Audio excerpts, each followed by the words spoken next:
আরো একটা দিন কাটল। বেশ কিছু ঘন্টা, মিনিট, সাথে পেরিয়ে গেল অনেকগুলো সেকেন্ড তোকে ছাড়া।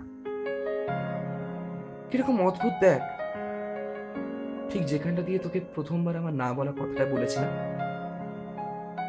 সেখান দিয়েই আমি যাচ্ছিলাম।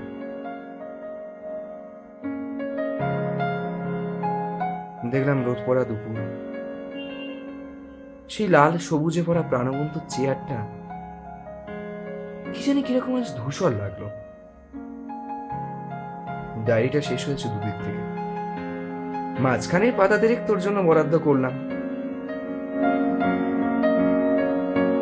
বিকেলের কাঁটা বলছে অনেক কিছু। পাশ দিয়ে কেউ একটা বলে চলে গেল, চা হবে একটা।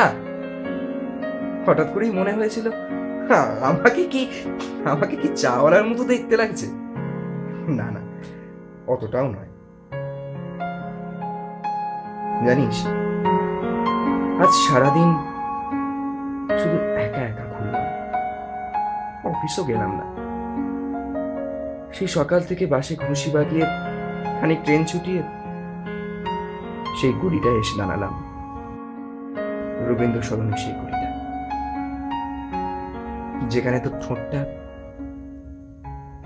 আরেকবার ছুঁয়েছিল। সারাটা দিন একা কাটিয়ে দিলাম। মাঝে মাঝে মনে হয় তোকে ফোন করি, দু চার রকম ভাবে যাবি বকি, কিন্তু তারপর ভাবি না না, মানে আমার তো বলা বারণ।